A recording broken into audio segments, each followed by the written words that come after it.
Vino y bebidas alcohólicas en el mundo antiguo. Las industrias de vinos en el país a donde estoy y posiblemente en otros lugares del mundo, muchos han ejercido la dadivosidad de poder comercializar vino hacia el cielo, en el cual el cielo teocrático siempre agradece ese vínculo existente entre el mundo y el cielo. Hay una historia del vino y hay un pedido de los gobiernos teocráticos de los cielos para mantener la seriedad del vino en contextos de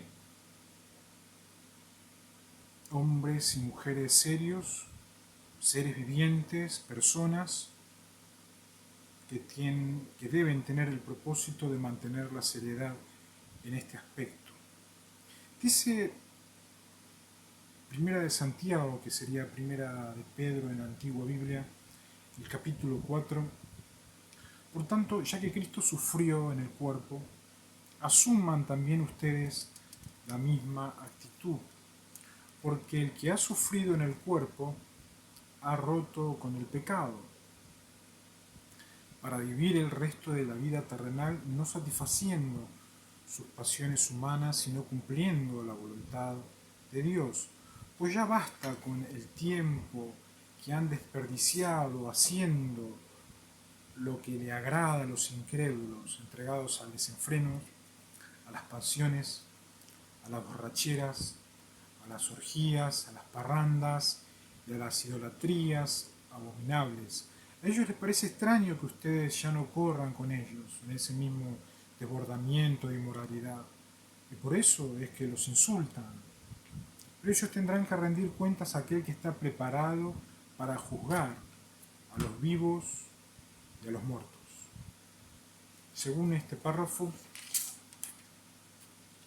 el vino ya no debería ser parte de las borracheras, las orgías, porque debe pasar a un nivel donde hay que juzgar a los vivos y a los muertos.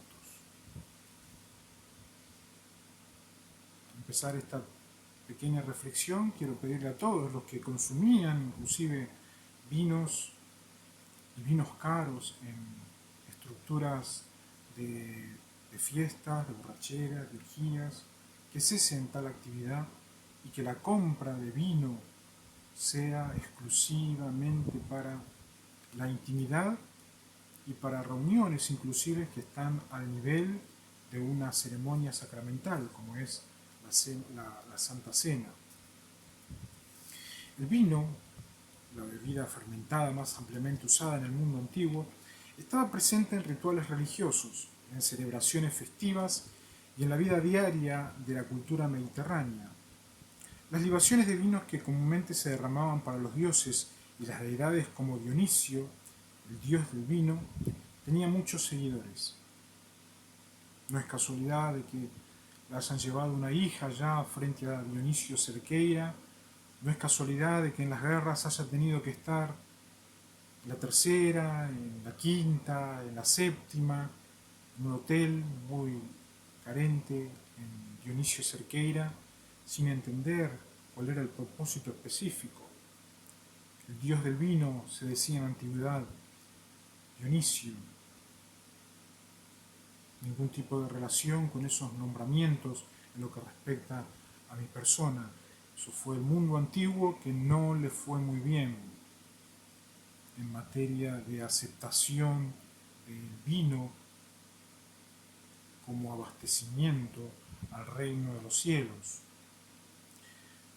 Sin embargo, incluso en Israel, el vino se usaba en rituales religiosos, según Números, capítulo 15, versículo 7, y la viticultura, el cultivo de las uvas para hacer vino, continúa siendo una importante industria agrícola para las naciones modernas, inclusive para Israel. No estaría, creo que errado si diría de que nuevamente hay persecución en este aspecto. Israel vivió mucho tiempo de la agricultura. Entonces, al igual que ahora, había muchas variedades de vino, incluyendo los vinos rojos, blancos, mezclados. En el Antiguo Testamento se emplea una cantidad de palabras para diferenciar tipos de vinos. Las traducciones precisas para las palabras hebreas son alusivas debido a que no sabemos con exactitud cómo se diferencian las unas de las otras. Pero los traductores regularmente usaban el término como vino, vino nuevo o vino condimentado y vino dulce. Los pasajes en Oseas capítulo 4, versículo 11, aclaran que estos vinos tenían alcohol y embriagaban.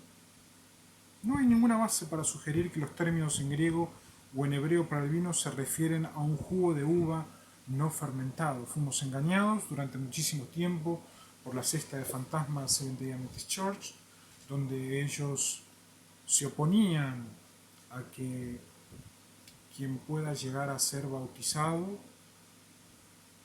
tome vino. Apuntaban a las ceremonias sacramentales para allí enfatizar de que era vino sin fermentar, tal como dice la palabra de Dios. Pero si había alguno que consumía un vaso de vino en la semana y controlaba de que el fantasma no gusta del vino, no se podía bautizar. Extremos que han llegado a un quiebre total en materia de sana doctrina, en lo que respecta aquí a América, no sé en otros lugares del mundo. Está comprobado médicamente que medio vaso de vino por día no solamente mantiene el nivel de alcohol que necesita el cuerpo y de desintoxicación, sino que ayuda al sistema cardiológico y al sistema gastroenterológico, el sistema gástrico. No hay por qué no bautizar a quien estudia la palabra de Dios, seres humanos, personas, vivientes, excepciones humanoides según informes atómicos, y cuida del corazón y del estómago, entendiendo que en la Santa Cena no es necesario que haya vino fermentado. Claro está que la producción de vino requería viñedos. Las torres de vigilancia eran construidas para proteger los viñedos, según Isaías, el capítulo 1, el capítulo 5, el versículo 1 y 2, y Marcos, el capítulo 12, el versículo 1. Una preocupación particular eran los zorros, quienes tendían a comerse las uvas, según Cantares, el capítulo 12, el versículo 15. Allí los militares de las cárceles de Bolivia tuvieron una estrategia, predicar a un muchacho este versículo y iban a estar incidiendo sobre la república, sobre el país de una república, donde así son república esos individuos. Insto a no hacer más estrategias y no permitir las industrias de vino estrategias en la naturalización del vino, no solamente en este país, sino en los países en los cuales se ha ganado debidamente la tierra. En el mundo griego, muchos cazaban a los zorros para mantenerlos alejados de los viñedos. Después de que se cosechaban las uvas, el mosto, el jugo de uva para ser fermentado, se producía pisando las uvas de una tina, de un lagar. El mosto se colaba y empezaba un proceso de fermentación. Los vinos mixtos se creaban para combinar el jugo de uva fermentado con otros elementos, incluyendo otros vinos, especies, miel o bebidas fuertes creadas con otras frutas o granos. Evidentemente, el vino diluido con agua se consideraba de inferior calidad, según Isaías el capítulo 1 y el versículo 22.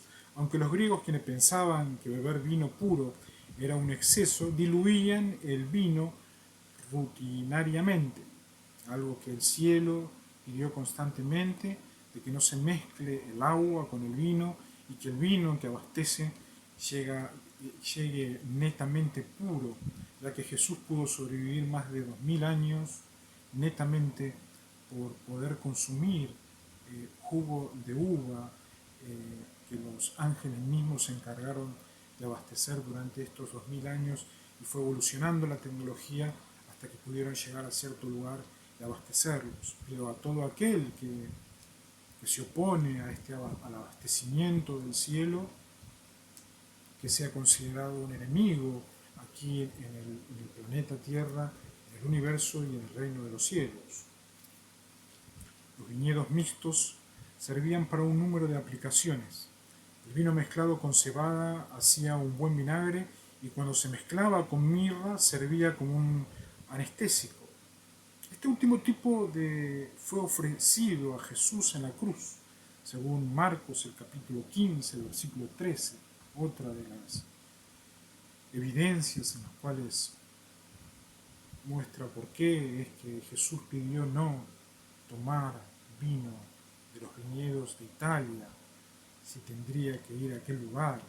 ¿Por qué es que como individuo, como soberano, como persona, rechacé mucho tiempo ir hacia aquel lugar, ya que ellos mezclaron, sabían lo que mezclaban, querían que Jesús sienta el rechazo de lo que es cuidar el corazón y las capas del estómago. Los sacerdotes no debían beber vino mientras ministraban en el santuario, según Levíticos el capítulo 10 y el versículo 9, y las personas comunes debían evitar el vino y los productos de las uvas en cualquier forma mientras se encontraban bajo las restricciones del voto nazareno, según Números el capítulo 6 y el versículo 4. No obstante, aparte de estas pocas excepciones, las referencias bíblicas dejan en claro que el vino era perfectamente común y diario de la dieta regular, según Génesis el capítulo 14, 18 y 15 y 16, 20.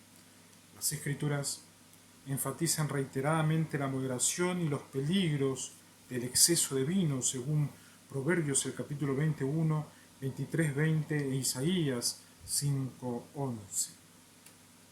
Insto a todos aquellos que gustan del buen vino a poder seguir haciéndolo.